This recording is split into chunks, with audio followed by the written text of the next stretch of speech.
এই নির্মম ঘটনার প্রতিবাদে রাজ্যবাসীর ক্ষোভ চূড়ান্ত পর্যায়ে পৌঁছেছে। বিরোধীরাও প্রশাসনের কাছে জবাব চাইছে। দেহটি ময়নাতদন্তে পাঠানো হয়েছে।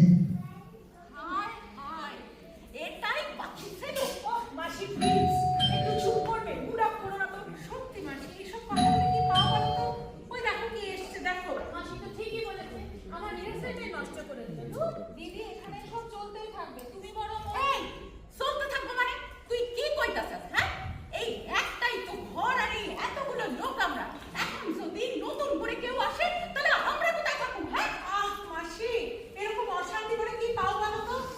একটু তো ভগবানের নাম করতে পারো নাকি? ভগবান কোথায় আছে রে তোর ভগবান? কোথায় কোথায়? ওই কোনায় নাকি ওই কোনায়? ভগবান ভগবান কিছু নাই রে।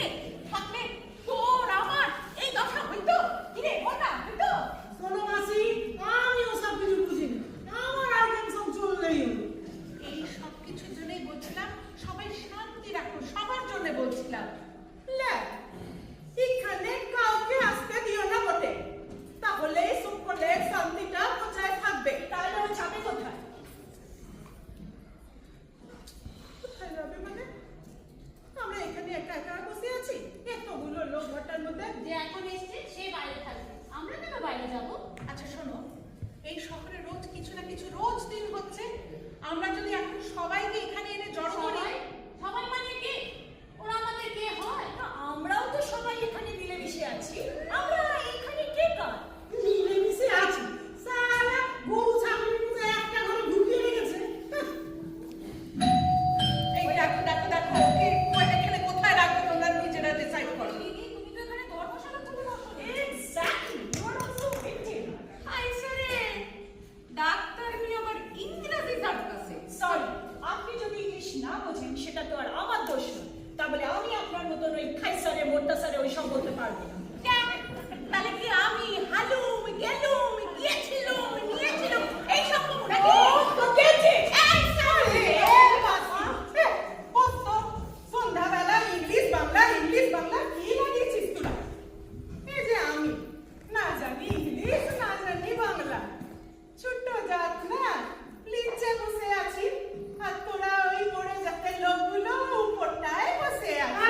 চুপ কর, বসে হবে তখন থেকে সারা ক্যাচে আমি একটা গান শুনতে পাচ্ছি না, এদের জ্বালায়। বাবা আপনারা একটু থামুন তো দয়া করে। একটা বড় নিয়ম করা যাক, একটা উপায় আছে। যাদের বাইরের সন্তানরা তারা এখানে থাকতে পারবো? এই এখানে একটা পয়সা দিছি রে। না না, আমি কোথায় যাব? আমি কোথায় যাব? না না, একটা নিয়ম করা যাক।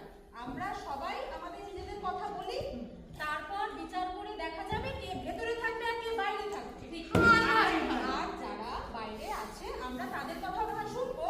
এখানে কোনো গরমিল চলবে না বটে। এই মুকুল, তোরে কি কথা কইছে বলতে রে? হ্যাঁ, তুই তো ছোট জাতের মাইনা, তোরে না দেড় পুরাই মারছিল। হ্যাঁ মাসি, তা তো তুই বলবি, ছোট জাত না, নিচে বসে আছি, আর তুই ওই বড় জাতের লোকটা উপরটায় বসে তুলছিস। শুনবি তোরা আমার কথা?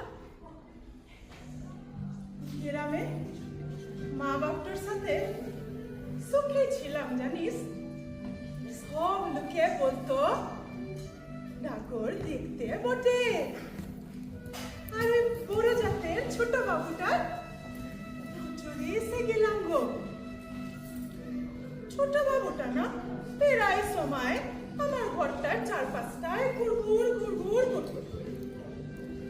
একদিন রাতের বেলায় সুযোগ বুঝে আমায় একা পেয়ে অনেক সাধের কথা বললো গো।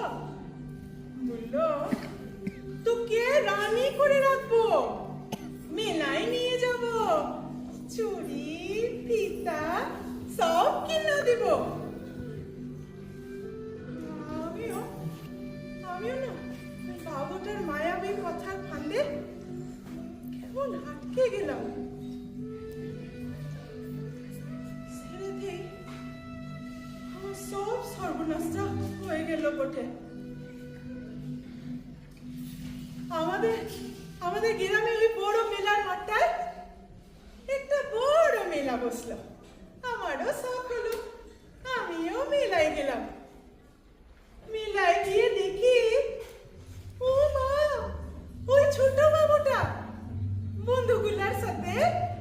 বন্দুক দিয়ে বেলুন মারছে গো। আমারও শখ হলো। আমি গিয়ে ছোট্ট বাবুটার হাতটা ধরে বললাম, এ বাবু, আমিও বেলুন মারবো, দে না আমায় বেলুন মারতে।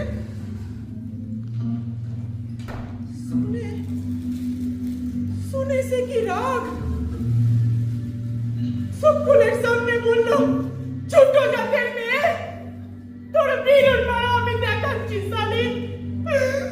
বলে বলে আমার সকলের সামনে ঘাসটা মেরে মাটিতে ফেলে দিল গো। আমার খুব সারা লাগে, খুব। আমিও সকলের সামনে চিৎকার করে বললাম, কেনে রে বাবু, ওই লেটের বেলায় যখন আমার সাথে পুষ্টি লজ্জি করিস তখন তোর শরমে লাগে না, তখন তোর এই জাতটা যায় না, আর এখন এই দিনের আলোতে তোর হাতটা ধরে নিলাম বলে তোর শরমে লেগে গেল, তোর জাতটা চলে গেল। সোনা আর আমি তো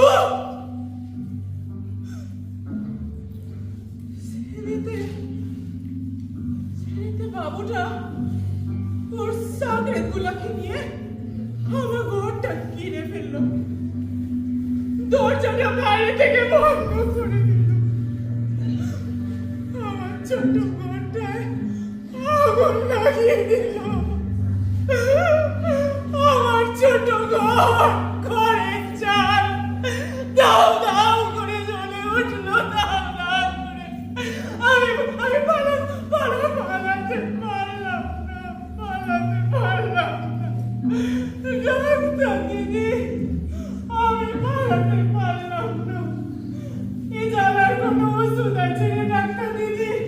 দিনা আমার ভিতরটা যে এখনো জ্বলছে ডাক্তার দিদি, দে না কোনো ওষুধ, দে না।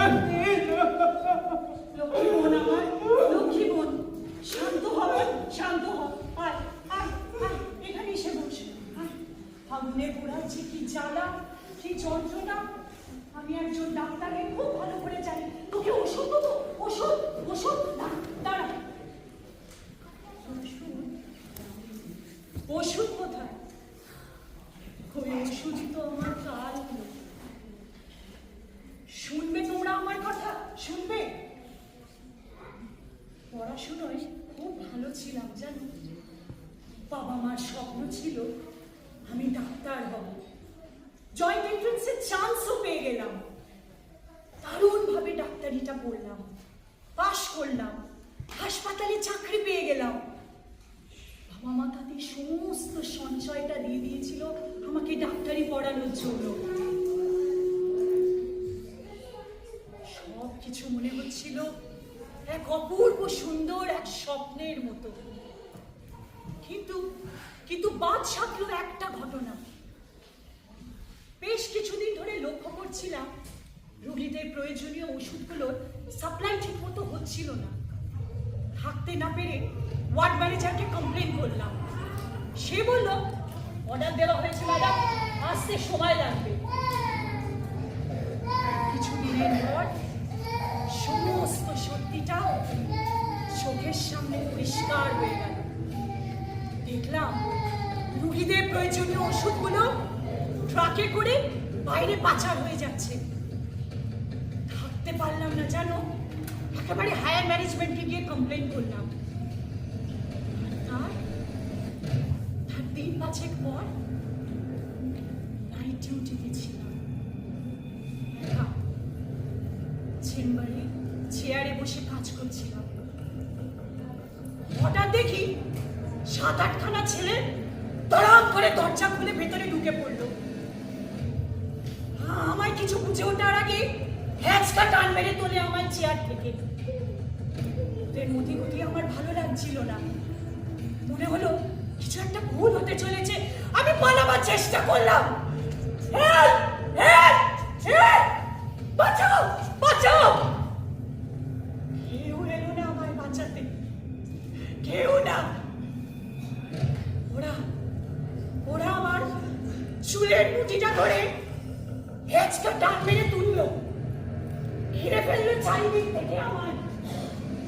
ভয় ভয় কাঁপতে লাগলাম আমি। ওরা ধাক্কা মেরে ফেলে দিল মাটিতে। আমি বুঝলাম কিছু একটা সাংঘাতিক হতে চলেছে। না না, এত বড় সর্বনাশ করো না তোমরা, এত বড় সর্বনাশ করো না। আমার ছেড়ে দাও, আমার ছেড়ে দাও, আমার ভুল নেই, আমার ক্ষমা করো, ছেড়ে দাও, ছেড়ে দাও আমার। ওরা শুনলো না। একের পর এক, একের পর এক পাশবিক অত্যাচার চালালো আমার উপর। যন্ত্রণায় চম্পট করতে লাগলো আমি।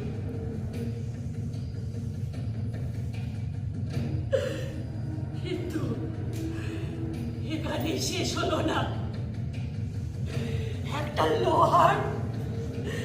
লোহার রড এনে ঢুকিয়ে দিল কমলায়। শ্বাস রোধ করে মারলো আমায়।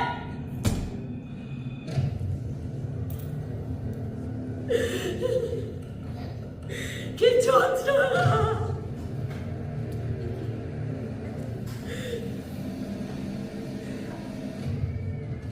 এক নিমেষের মধ্যে আমি একটা বডি হয়ে গেলাম, প্রাণহীন, নীরব, নিথর একটা বডি। সিম্পলি একটা বডি হয়ে গেলাম। মজার ব্যাপার কি জানো, আমার এই লাশটাকে ওরা পুড়িয়ে দিল। আমার বাবা মাকেও দেখতে দিল না। অপরাধীগুলো, ওদের কিন্তু কোনো শাস্তি হলো না।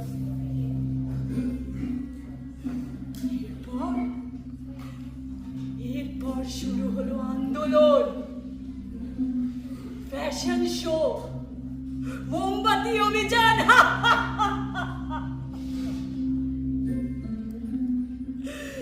আমায় নিয়ে এদিক ওদিক, এদিক ওদিক।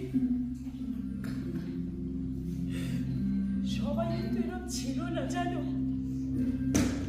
আমার খুব কাছের মানুষ, কাছের কলি, বন্ধুরা সত্যি ভেঙে পড়েছিল।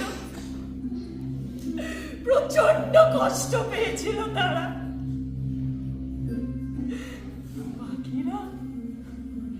বাকিরা হলো আনন্দ, হই হই, পিজা পার্টি। কিছুদিনের মধ্যে সব হয়ে গেল ঠিক আগের মতো স্বাভাবিক, একেবারে গতানুগতিক, নর্মাল। আমায় সবাই ভুলে গেল, সবাই। আর ওই অপরাধীগুলো এত বড় একটা ঘৃণ্য অপরাধ করে আজ ওই সমাজের মধ্যে বুক ফুলিয়ে ঘুরে বেড়াচ্ছে। আর আমি বিনা অপরাধে এই তোমাদের মধ্যে চলে গেলাম।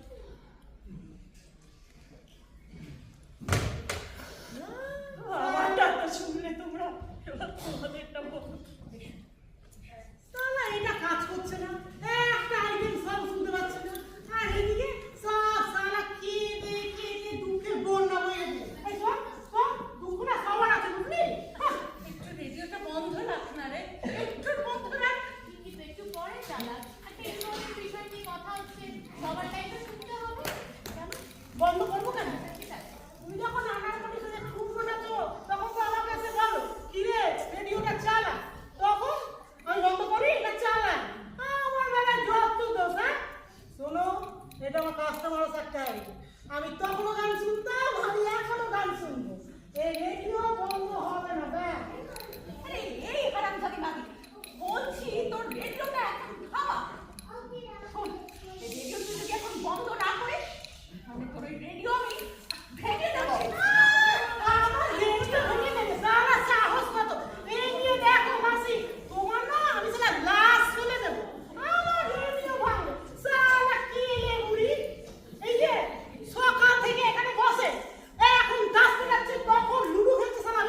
ছিলাম গো।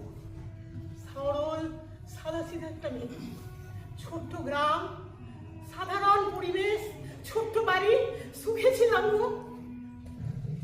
একটা ছেলেকে ভালোবাসলাম, সালা সেটাই কাল আমাকে স্বপ্ন দেখালো, শহরে নিয়ে যাবে, বিয়ে করবে, ঘর বাঁধবে। সালা শুয়োরের নাতি আমাকে ঘর বাঁধার স্বপ্ন দেখিয়ে ওই শহরে নিয়ে এসে অন্ধকার গলিতে ছেড়ে দিল। ওদিন খুব কাঁদলাম জানো, ছটফট করলাম, পালানোর চেষ্টা করলাম। একদিন বুঝলাম ছুটতেই এখান থেকে পালাতে পারবো না, সব মেনে নিলাম। আস্তে আস্তে সব অভ্যেস হয়ে গেল জানো। এতদিন হয়ে গেছে, আজও সেই প্রথম রাতটার কথা আমার মনে পড়ে। সালা একজন, দুজন, তিনজন, চারজন, সালা শেষে কতজন দূর সালা মনেই নেই। দিন যেতে লাগলো, তারপরে প্রতিদিন রাস্তায় দাঁড়াতাম, লিপস্টিক মেখে রাস্তায় দাঁড়িয়ে খদ্দের ধরতাম। বেশ কিছু পয়সা জমালাম জানো। হাজার হোক, মেয়ে মানুষ তো। একদিন ভাবলাম এবার পালাই, সালাই আমাদের লক্ষ্মীরানী যেন ট্রেন না পায়। স্টেশনে যাবো, ট্রেন ধরবো, সালা শহর গ্রাম যেখানে হোক পালিয়ে যাবো, যেখানে পাই, কিন্তু তুই লক্ষ্মীরানী যেন ট্রেন না পায়। যেদিন আমি পালালাম, স্টেশনে বসে আছি, সালা লক্ষ্মীরানী ঠিক ট্রেন পেয়ে গেল গো। এই যে দেখো মাসি, এই তোমার মতো এইরকম মাসির মতো আমাদের এই লক্ষ্মীরানী গো, ওর কিছু পোষা গুন্ডা আছে আমার পেছনে লাগানো। সালা স্টেশনে বসে আছি, ভিড় ভাট্টা, লোকজন, সালা ওখানে এসে আমাকে ধরে ফেললো। কি ধস্তা ধস্তি, টানা টানি, সালা কখন যে প্ল্যাটফর্ম থেকে নিচে করে গেলাম তারপরে জানো তো কি হলো, ওই সালা ঢ্যামনা ট্রেন ঠিক তখনই সালা ঢ্যামনা ট্রেন স্টেশনে ঢুকলো। ব্যাস সব খালাস। চিৎকার শুনলাম চারদিক থেকে, সালা কাটা পড়েছে, কাটা পড়েছে, কাটা পড়েছে। কোথায় কাটা? দেখো দেখো দেখো, কোথায় কাটা? দেখো কাটা, কোথায় কাটা? এই দেখো তোমাদের সামনে আমি দাঁড়িয়ে আছি, আজ তো জ্যান্ত আমি। সব শেষ, তারপরে এখানে চলো চলো, আমার কথা কি বলো, নোটে রাখতে মুড়লো। না এবারে কে বলবে বলো? আরে তাড়াতাড়ি করো, বেল বাজবে, তাড়াতাড়ি কে বলবে বলো না। আমি আবার কি বলবো? মাসি তুমি বলো, তোমারটা শুনি। না না আমি পরে কমু। এই সামি তুই তোরটা কর দেখি। নো নো নো, এবার হিরোইন বলবে। হ্যাঁ হ্যাঁ বল। আরে তাড়াতাড়ি করো, সকলেরটা শুনতে হবে তো। হ্যাঁ তুই শুরু কর, শুরু কর।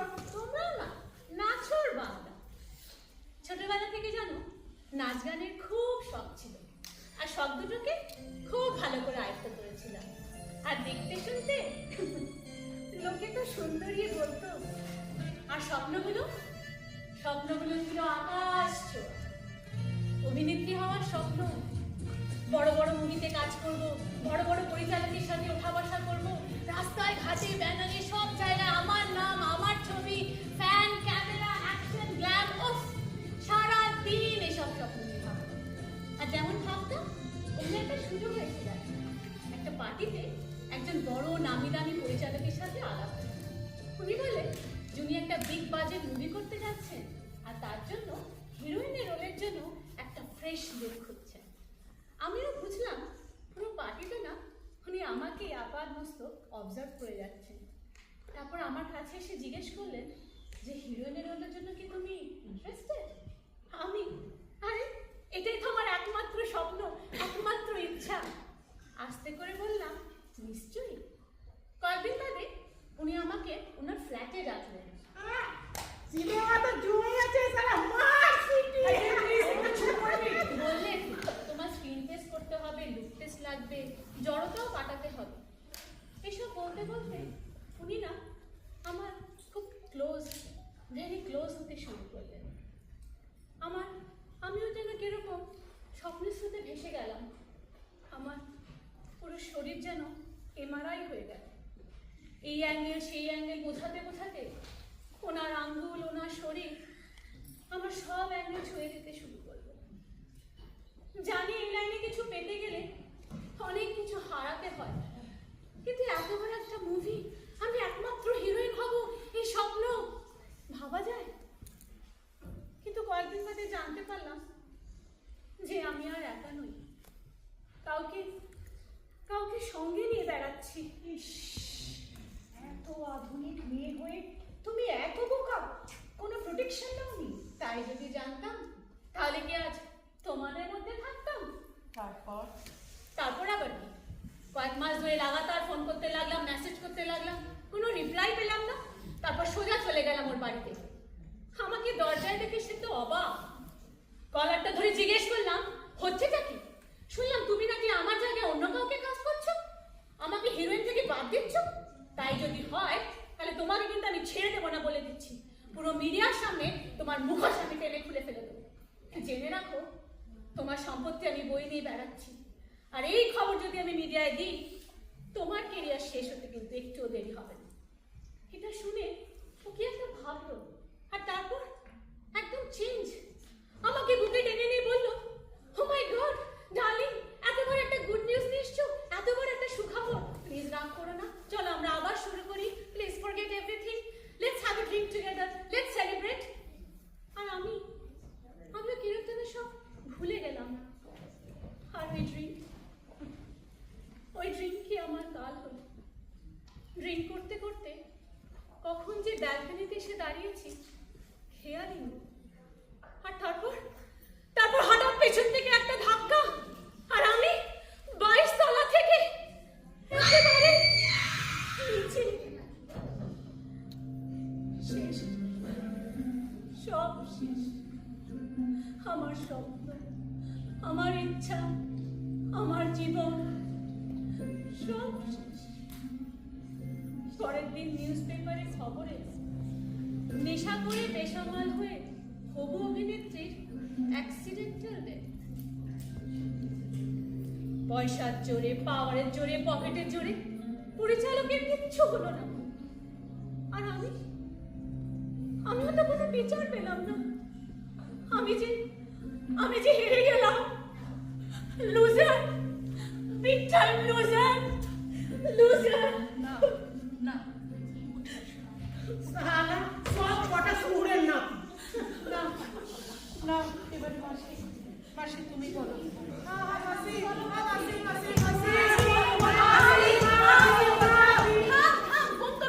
বন্ধন করিস না, বলতাছি। শোন, খুব ছোটবেলায় আমার বিয়া হয়েছিল। কত আর বয়স হইব, 16 কিংবা 17। হ্যাঁ 17।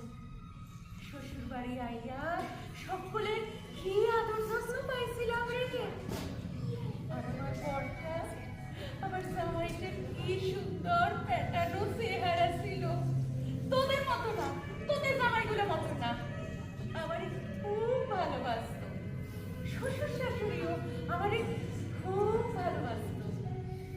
আমার জামাই রোজ দুটা কইরা টাসা পেয়ারা না আমারে দিত, আদর কইরা আমারে দিত। আর আমি খিলখিল কইরা হাসতাম আর টাসা পেয়ারা খাইতাম।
লেখার শিকার আমি।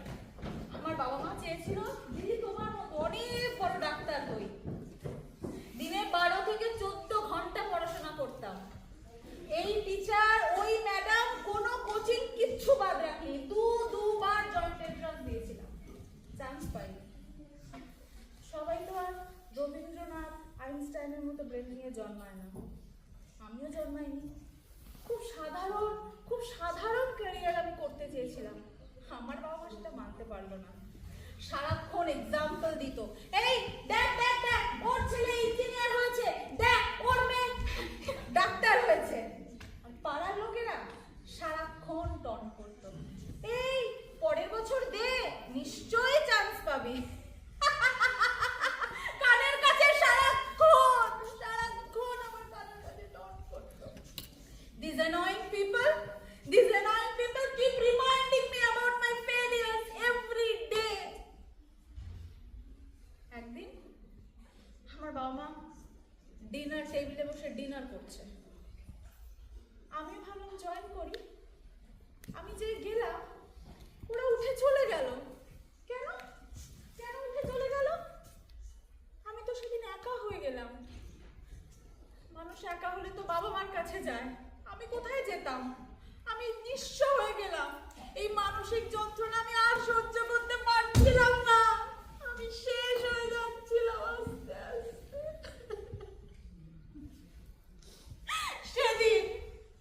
সেদিন আমি ঠিক করি আমি আর নিজেকে শেষ করে দেব।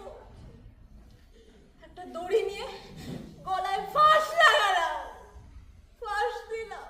কয়েক সেকেন্ড যন্ত্রণায় ছটফট করছি, তারপরে সব শেষ।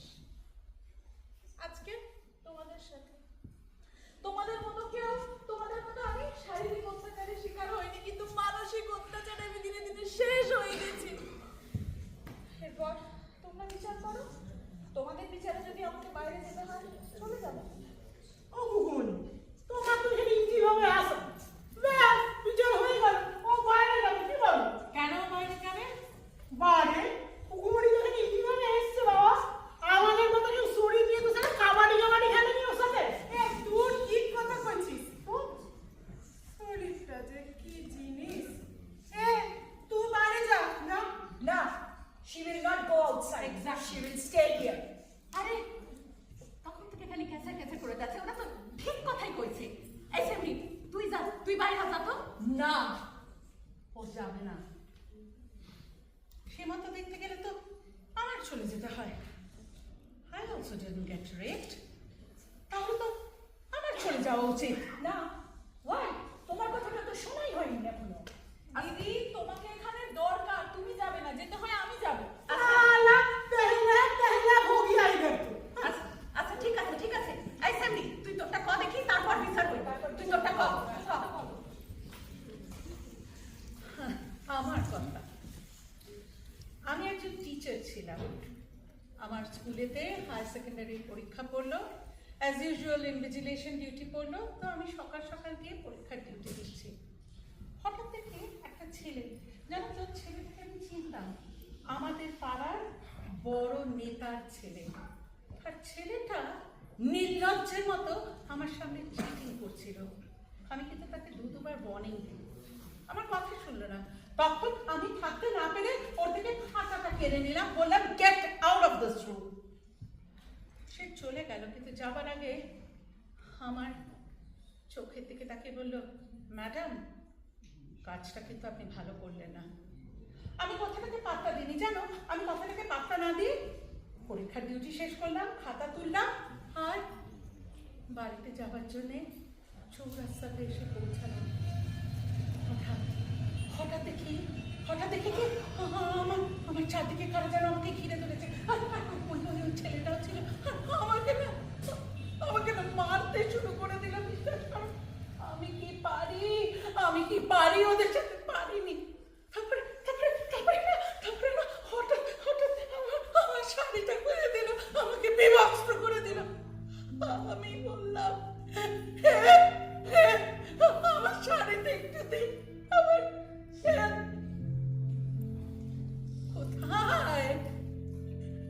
কোথায় শ্রীকৃষ্ণ? জায়গা তো হয়েছে দুর্যোধন দুঃশাসনের ভিড় হয়েছে হয়েছে। তোমাদের মনে আছে হয়েছে কুরুসভায় সব পাণ্ডবেরা, দ্রোণাচার্য, ভীষ্ম অন্ধ ধৃতরাষ্ট্র হয়ে বসেছিল। সবাই দেখছে, সবাই মজা দেখছে। কেন জানো?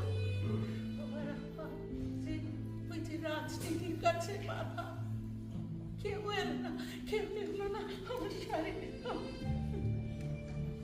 মিনিটের মধ্যে সবকিছু ভাইরাল হয়ে গেল, সবাই দেখছে। আমি কি ভাবছি জানো? আমি বাড়ি কি করে যাবো? আমার শাড়ি, আমার বাড়িতে বাবা মা ছোট ভাই বোন ওরা হয়তো দেখে ফেলেছে। আমার শাড়ি নেই। বাপি আমার শাড়িটা, বাপি আমার শাড়িটা। কেউ দিল না, কেউ দিল না। তখন আমার কাছে শুধু একটা পথ খোলা ছিল। ওই যে চলন্ত বাসটা আসছে, আমি ঝাঁপিয়ে পড়লাম। সব শেষ। তারপরে আমি এখানে এসে পৌঁছেছি। এবারে তোমরাই বলো, আমার তো এখানে থাকার কথা না। আমার তো আমি চাই। তোমাকে এখানে দরকার, যেতে বলে আমি যাব না, আমরা কেউ কোথাও যাব না। আমরা সবাই যেমন এখানে মিলেমিশে আছি তেমনই থাকবো। মানসিক অত্যাচার, তার যে কি যন্ত্রণা একজন ডাক্তার হয়ে আমি খুব ভালো করে জানি। তাই আমরা কেউ কোথাও যাব না। তুমি প্লিজ ওকে নিয়ে এসো। তোমরা সবাই সেটা বলছো? হ্যাঁ নিয়ে আসবো। তাহলে একটা কথা, দেখো আমরা যখন এখানে এসেছিলাম আমরা কিন্তু কেউ কাউকে চিনতাম না। কেন এখানে এসেছি কেউ জানতাম না।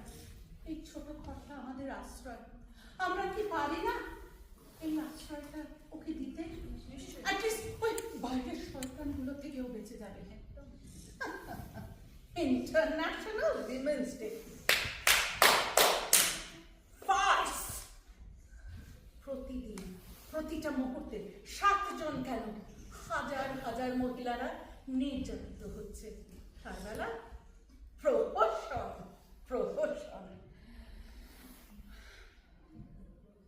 যাই হোক,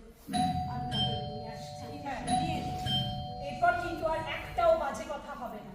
এরপর যদি কোনো বাজে কথা হয় তাহলে ওই রেডিও বাজবে না, লুডো খেলা হবে না, আর নাচও হবে না। So be very careful.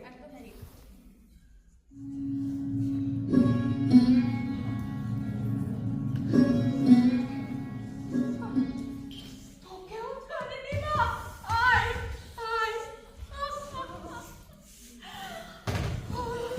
ময়নাতদন্ত রিপোর্ট থেকে জানা গিয়েছে যে অপরাধীরা শিশুটির ওপর দৈহিক নির্যাতন চালিয়ে তাকে রাস্তার পাশে ফেলে দিয়ে যায়।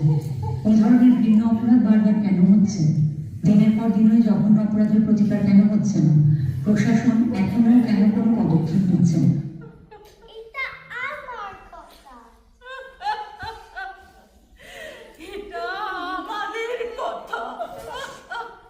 বিচার কে কার বিচার করে? সব বিচার আজ শেষ হয়ে গেল। ওই দেখো আমাদের সবার ওপারে যাওয়ার ডাক এসে গেছে।